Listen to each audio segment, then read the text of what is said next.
안녕하세요. 2년 전에 파혼한 저희 이야기를 하러 이렇게 찾아왔습니다. 벌써 2년이나 다 지난 이야기를 지금 와서 해 뭐 하겠냐만. 이렇게 사연을 보내게 된 건 이제서야 그때 묵혔던 한을 풀 수가 있었기 때문이에요. 저는 올해 34살로 공무원으로 일을 하고 있어요. 제가 공무원 준비를 시작할 때만 해도 말들이 많았어요. 공무원 그거 옛날에나 철밥통이라고 인기가 많았지. 지금이 그때랑 비교해서 정년보장도 잘 되고 월급도 얼마나 올랐는데 그 돈 받고 일을 할 생각을 하냐면서요. 공무원 할 거면 대학은 왜 갔냐느니 요즘 공무원 한다는 애들 보면 다 취직 못해서 할 거 없는 애들이나 준비하는 거 모르냐고. 대학 졸업해서 또 공무원 한답시고 2년 3년 공부하면서 시간 날릴 생각하지 말고 그 시간에 자격증을 따서 취직이나 하라나 뭐라나 이런 이야기가 대부분이었어요.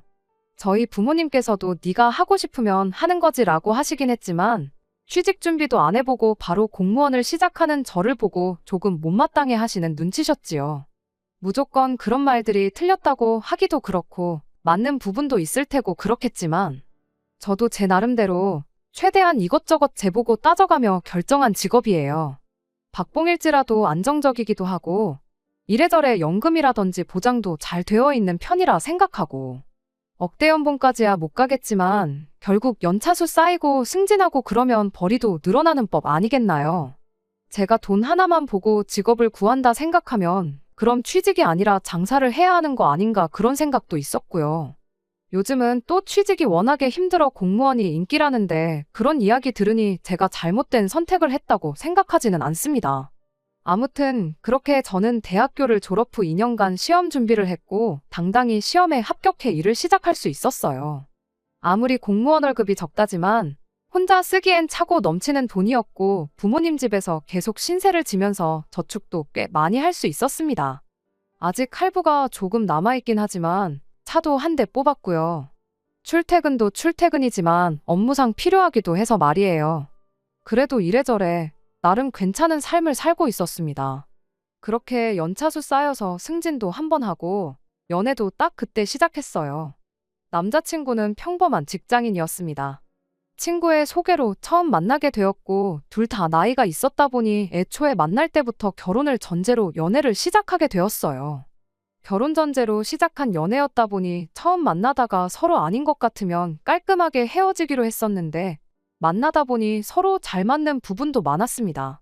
소탈한 성격에 다정다감하고 결혼 상대로 손색이 없는 그런 사람이었어요.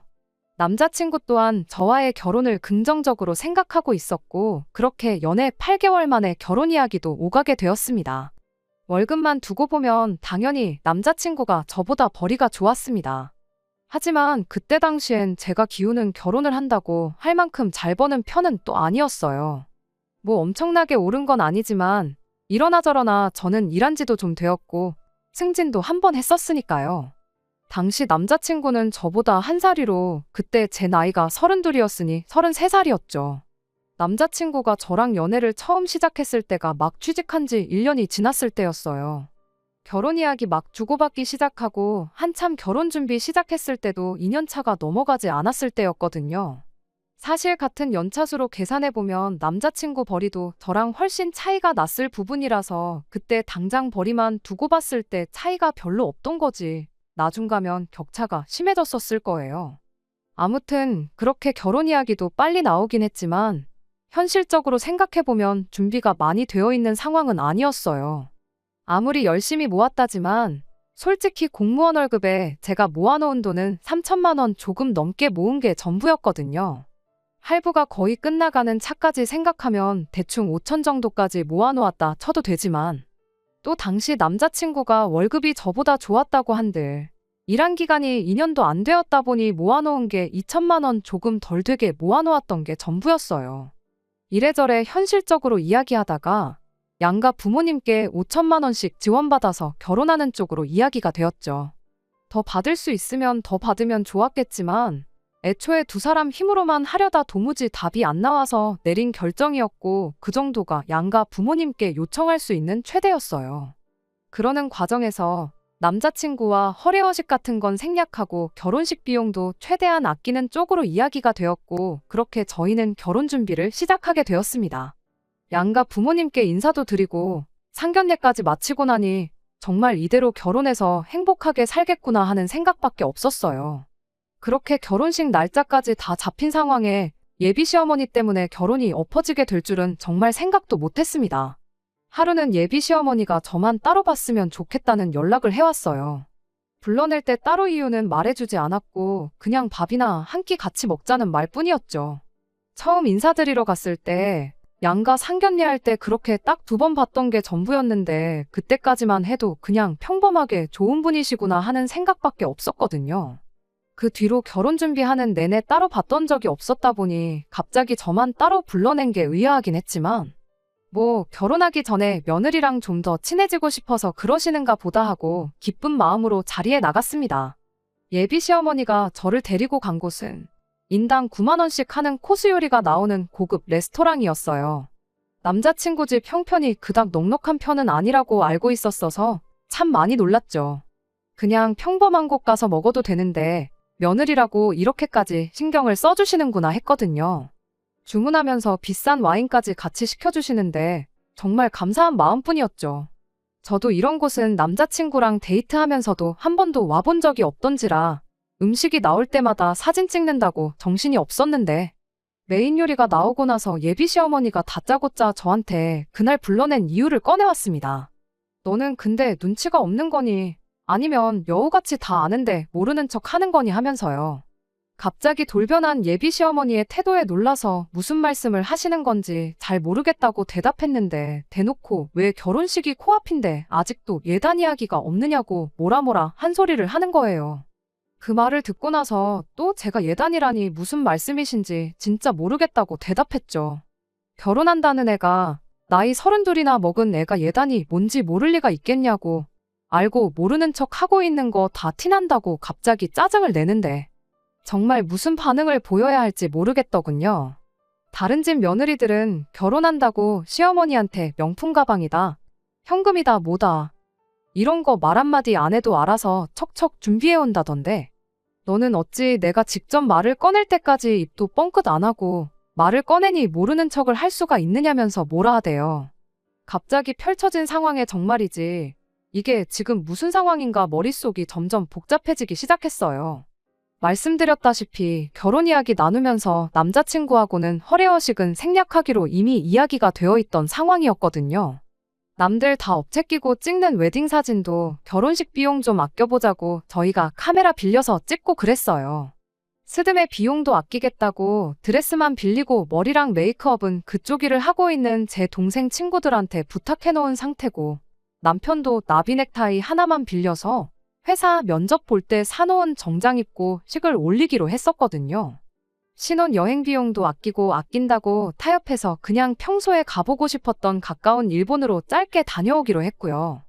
그렇게 결혼식 준비까지 다 끝내놓은 상황에 갑자기 예단 타령을 해대니 어떻게 반응을 보여야 할지 정말 혼란스럽기만 했습니다.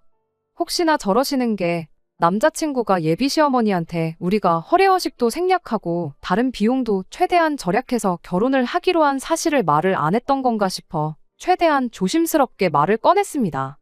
저희가 워낙에 모아놓은 돈이 없이 결혼한다고 저희들끼리는 예단 같은 건 생략하기로 이미 말을 끝내놓은 상황이라고 혹시 남자친구가 따로 말을 안 했던 거냐 물었죠. 그랬더니 대본에 5천만 원 해주기로 하지 않았냐는 말을 꺼내시대요.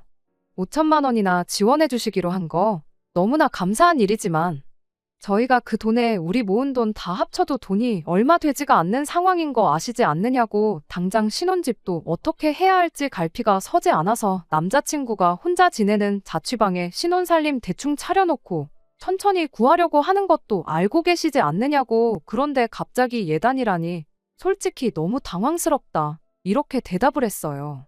그랬더니 또 5천만 원 지원해주는 걸 가지고 뭐라고 한마디 하더라고요. 저희 집에서 똑같이 5천 해가는 것도 마음에 안 들어서 한마디 하려다가 참았었다나요. 그 말은 어이가 없었어요. 똑같이 양가에서 5천씩 해주는데 마음에 안 들고 말고 할 게 어딨나 싶었죠. 예비 시어머니는 대번에 저한테 그렇게 말하더군요. 공무원이 벌어봐야 얼마나 버냐고 말이에요. 앞으로 내 아들이 벌어올 돈이 훨씬 많은데 똑같이 5천을 해오는 게 네 생각에는 공평한 것 같냐며 오히려 저한테 따져묻더라고요. 제가 반반 결혼은 들어봤어도 결혼 전에 앞으로 평생 벌어올 돈에 맞춰서 비율대로 해오는 결혼은 그때 또 처음 들어봤네요. 당장 부모님 지원을 포기한다 쳐도 2천도 못 모은 어머님 아들보다 제가 훨씬 더 많은 돈을 해가는 거 모르시냐. 반반 결혼을 한다고 치면 솔직히 저희 집에서 3천만 원도 안 도와줘도 그만인 부분이다. 그렇게 받아쳐줬더니 예비 시어머니가 저보고 또 웃긴다면서 되지도 않는 잔머리 굴리지 말고 계산을 똑바로 하라는 거 아니겠어요? 단순한 덧셈 뺄셈인데 머리를 굴려서 계산까지 할 일이 아니잖아요. 당최 무슨 말을 하고 싶어서 저러는 건지 이해가 가지 않았죠. 혹시 내가 자동차 가져가는 걸 내가 가져가는 돈에 포함시켜서 저러는 건가? 그런 생각이 들더군요. 순수하게 돈만 가지고 이야기하자는 것 같은데 그래도 제가 남자친구보다 2배 이상 모아놓은 상황이었습니다. 그래서 알겠다고 순수하게 현금으로만 계산하면 4천만 원 조금 덜 된다고. 결혼 후에도 계속 타고 다닐 차고 어머님 아들도 같이 쓰게 될 텐데 당연히 제가 가져가는 돈에 포함시켜야 된다고 생각해서 포함시킨 거라 대답했습니다. 그리고 그렇게 차를 빼고 계산한다고 쳐도 순수하게 현금만 두고 보면 여전히 어머님 아들의 2배 가까이 해가는 건데 어떻게 제 계산이 틀린 건지 따져 물었습니다. 그랬더니 뭔 되도 않는 자동차 이야기를 꺼내냐며 끝까지 저보고 계산 참 웃기게 한다며 비아냥거리는 거 아니겠어요? 그럼 대체 어떻게 계산을 해야 하는 건지 싶어서 예비 시어머니한테 한마디 따져 물었죠. 그랬더니 이렇게 말하대요. 네가 모았다는 그 4천만 원이 누구 주머니에서 나온 줄은 아냐더니 공무원 월급이 바로 국민의 세금에서 나오는 거 아니겠냐는 겁니다. 당최 무슨 소리를 하려는 건지 도무지 이해가 안 가서 네? 하고 뭔 소리를 하는 거냐 되물었지요. 그랬더니 한다는 소리가 국민 세금으로 받는 제 월급이 평생 당신이랑 아버님이 내온 세금에서 나온 거나 마찬가지 아니겠냐더군요. 거기에 남자친구도 일을 시작하고 세금을 내기 시작했으니 남자친구 돈까지 포함된 거랍니다. 말인즉슨 자기들이 낸 세금으로 그동안 제가 밥 벌어먹고 살아온 거고 그 덕에 돈도 그만큼 모을 수 있었다는 소리지요. 그러니까 저는 땡전 한 푼 안 해오는 거나 마찬가지라는 겁니다. 맨몸으로 시집을 올 거면 당연히 예단 정도는 해오는 게 도리 아니겠냐고 따지고 드는데 한마디로 어이가 없었죠. 곧바로 예비 시어머니한테 그건 또 무슨 논리냐고 따져 물었어요. 세금은 저도 내고 있고 저희 부모님도 평생을 내셨고 아니 누가 내고 안 내고를 따지기 전에 대한민국 국민 중에 세금 안 내고 있는 사람이 세상에 어디 있느냐고요. 예비 시어머니는 제 말에는 대답을 안 하고 여태까지 자기가 낸 세금이 얼마나 되는지 아느냐면서 끝까지 여지껏 제가 받은 돈은 당신이 준 돈이나 마찬가지라고 막무가내였습니다. 세상에 우리 조카 아이가 장난감 하나 사달라고 마트에서 땡깡을 부려도 이보다는 덜하지 않았겠나 싶었죠. 그래서 그냥 알겠다고 제가 포기했어요. 명품 가방 하나 예단으로 사오면 되는 거냐고 뭘 갖고 싶으시냐 대답했죠. 예비 시어머니는 이제서야 말이 통한다는 듯이 씩 하고 웃더니 진작에 이렇게 나오지 그랬냐며 괜히 아까운 음식만 차갑게 식지 않았느냐고 더 맛없어지기 전에 얼른 먹으라고 하시대요. 그러면서 곧바로 핸드폰으로 찾아놓은 걸 보여주더라고요. 아마 모르긴 몰라도 제가 따져묻지 않고 당연히 해드려야죠 순순하게 나갔으면 바로 보여주려고 이미 준비를 다 해놓은 게 아닌가 싶었네요. 그래도 한 번 받는 거라고 좋은 거 받고 싶었는지 800만 원짜리 가방을 골라놓으셨길래 이거면 되는 거냐 했죠. 내친 김에 식사 끝나면 당장 사러 가자고 그렇게 한마디 하고 예비 시어머니한테 마지막 한마디 해줬습니다. 그럼 이거 받으시는 걸로 여지껏 나라에 세금 냈던 건 다 돌려받으신 걸로 알겠다고. 앞으로 여태까지 세금 내오신 걸로 나라의 그 어떤 혜택이라도 하나 받으시면 가방도 돌려받아 갈 거고 반반 결혼 맞춰야 하니 3천만 원도 더 준비하시라고요. 그 말이 끝나기 무섭게 예비 시어머니가 깜짝 놀랐는지 입에 있던 걸 푸악하고 내뱉더니 사례라도 걸린 듯 콜록콜록 재채기만 하시대요. 옆에 시켜놓은 비싼 와인 한 잔 들이마시고 잠깐 숨을 돌리더니 그건 또 무슨 미친 소리냐길래 어디가 미친 소리냐고. 어머님이 여지껏 낸 세금이 제 월급이나 마찬가지시라니까 혜택을 받아도 나한테 받아야지 나라에 요구하는 건 말도 안 되는 거 아니냐 했죠. 암만 세금을 많이 내셨다 한들 제가 앞으로 30년은 너끈히 더 일할 텐데 그만큼 돈이나 하겠냐고요. 기본적인 며느리 도리 정도는 하고 살 테니까 걱정 마시라고 그렇게 한마디 해주고 자리에서 일어났네요. 예비 시어머니가 저를 붙잡길래 미안하다고 사과라도 하려는 줄 알았더니 지금 가방 사러 가는 거냐고 묻길래 그냥 돌려 말할 것도 없겠다 싶어서 예비 시어머니가 처음 말 꺼냈을 때랑 똑같이 되돌려줬습니다. 눈치가 없으신 거냐고, 아니면 알면서 모르는 척 하시는 거냐고. 인생 이만큼 살아오신 분이 예비 며느리가 이 정도까지 이야기하면 당연히 파혼하자는 이야기 아니겠냐고 그렇게 한마디 해주고 자리를 박차고 나왔습니다. 그랬더니 곧바로 저를 따라 나와 다시 저를 붙잡길래 미안하다고 사과라도 하려는가 싶었는데 어이없게도 갈 땐 가더라도 밥 먹은 건 계산하고 가라시더라고요. 애초에 비싼 밥 먹으러 온 것도 보아하니 며느리 사줄 생각이 아니라 여태 낸 세금 환급 받는 느낌으로 좋은 식당을 찾아놓은 거구나 싶었네요. 그래서 이걸 내가 왜 계산하냐고, 어머님이 침 뱉어놓는 바람에 제대로 먹지도 못한 걸 왜 내가 계산해야 하냐고 따졌어요. 여태까지 낸 세금이 아까우면 나 말고 나라에다가 청구하시라고 한마디 말해주고 그냥 저 혼자 먼저 자리에서 뛰쳐나왔습니다.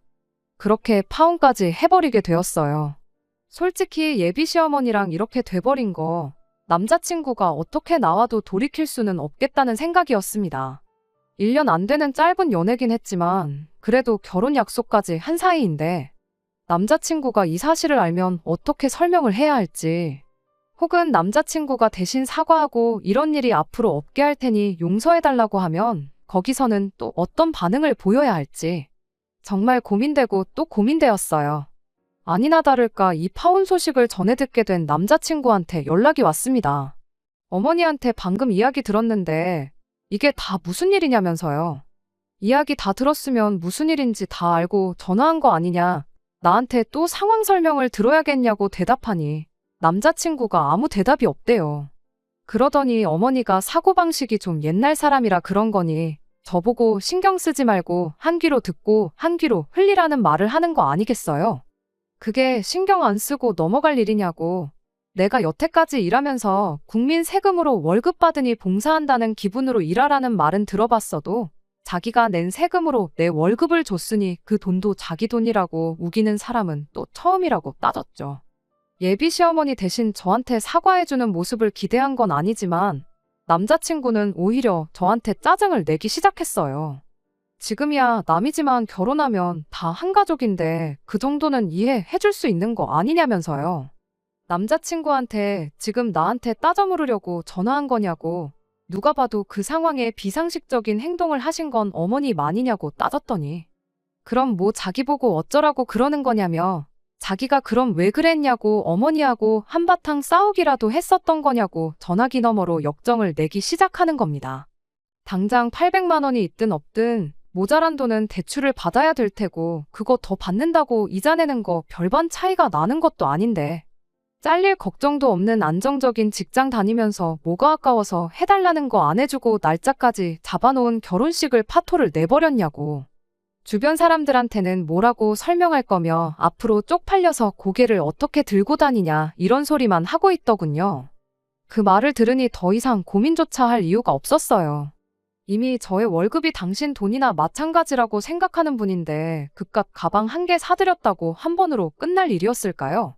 저는 절대 아니라고 생각합니다. 이 인간하고 결혼해봐야 평생 시어머니한테 네 돈이 내 돈이다 소리 들으면서 돈 필요할 때마다 세금 낸 거 환급 받아가듯이 제 돈을 털어가는 꼴이나 보고 살아야 했겠죠. 남편이라고 하나 있는 건 그런 일이 있을 때마다 엄마가 옛날 분이니 네가 이해해라, 어머니가 어른인데 뭐 어쩔 거냐 하는 식으로 옆에서 팔짱 끼고 구경만 하고 있었을 테고요. 어차피 사과해와도 어떻게 해야 할지 갈피를 못 잡고 있던 상황이었는데 이렇게 직접 스스로 남은 정남이나마 뚝 떨어지게 만들어주니 차라리 그런 부분은 참 고마웠네요. 그렇게 결국 저는 파혼을 하게 되었어요.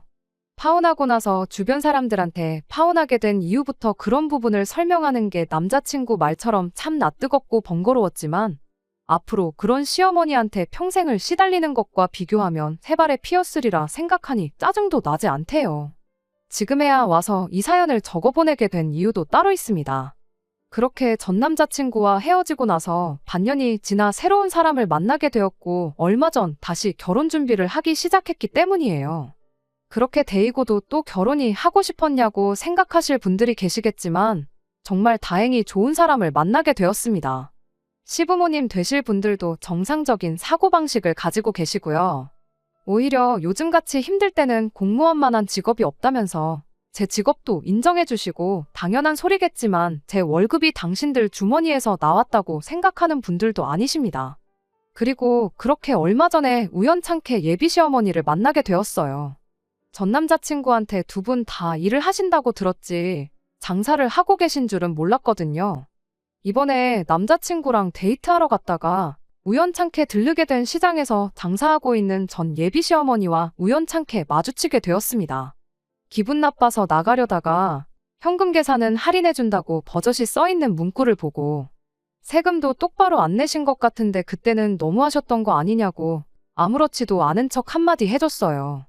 어머님 덕분에 더 좋은 사람 만나서 시집가게 됐다고 그때 파혼할 결심이 서게 만들어주셔서 정말 감사하다고 한마디 해주고 청첩장 나오면 드리러 다시 올 테니 그때 다시 뵙자고 말하고 돌아왔습니다. 아마 이게 제가 할 수 있는 최고의 복수가 아닐까 싶어요. 말 몇 마디에서 속 시원한 거 말고 파혼하고 나서 제 인생이 훨씬 잘 풀리고 더 잘 살게 된 모습 보여주는 게 말입니다. 끝까지 들어주셔서 감사합니다. 오늘의 사연은 여기까지입니다. 구독과 좋아요, 알람 설정 부탁드리고 더 좋은 사연으로 다시 찾아뵙겠습니다. 감사합니다.